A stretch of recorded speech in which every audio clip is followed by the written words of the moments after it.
नमस्कार। आज हम बात करेंगे एक उपन्यास, बहुत चर्चित उपन्यास नहीं है, लेकिन मैंने पढ़ी है, मुझे लगा कि आपसे चर्चा करना श्रेयस्कर होगा। तो इस उपन्यास का नाम है अष्टमहिषी, द 8 वाइफ्स ऑफ कृष्णा।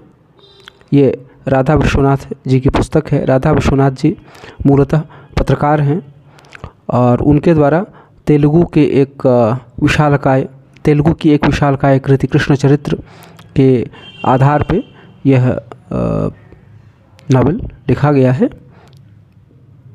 तो उस कठिन युग में जबकि राजकुमारियां राजनीतिक लक्ष्यों की पूर्ति हेतु मोहरों के रूप में इस्तेमाल की जाती थी, तब कृष्ण ने इस प्रवृत्ति का विरोध किया और धर्म को पुनः स्थापित करने का प्रयास किया। कृष्ण ने बार बार दोहराया कि पारस्परिक प्रेम और आदर के आधार पर ही एक जोड़े को विवाह बंधन में बंधना चाहिए। कृष्ण ने 8 विवाह किए और इन सभी का आधार उनका यही दृढ़ विश्वास था। उनकी 8 भार्याओं ने उन्हें कम या अधिक वह बनने में योगदान किया जिस रूप में हम उन्हें जानते हैं।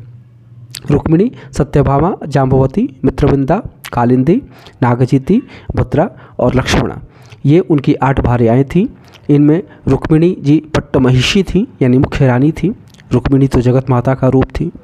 मित्रविंदा, कालिंदी, नागजीति, भद्रा और लक्ष्मणा, ये 5 भार्याएँ तो 1 वर्ष के अंदर ही उनके जीवन में आई थी और कृष्ण के सारे विवाह पांडवों के वनवास में जाने से पहले ही संपन्न हो गए थे।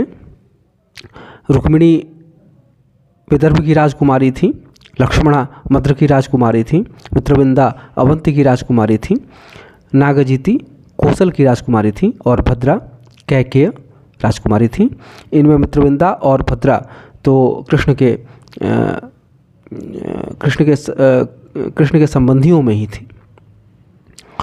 और उपन्यास शुरू होता है एक ब्राह्मण द्वारा रुक्मिणी के लाए हुए संदेश से, जहाँ की वह कृष्ण के प्रति अपने प्रेम का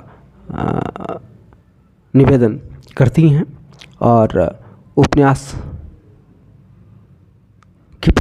की है या उपन्यास का अंत होता है जहाँ कृष्ण अपनी 8 भार्याओं के साथ बैठे हुए हैं। भार्याएं उनके विश्वबंधु रूप से परिचित हो चुकी हैं और उनके बारे में जिज्ञासाएं कर रही हैं।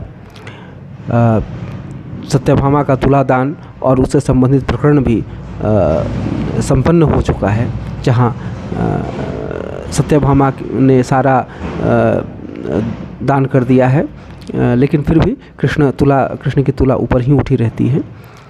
तो यही था, आगे और चर्चा करेंगे। धन्यवाद।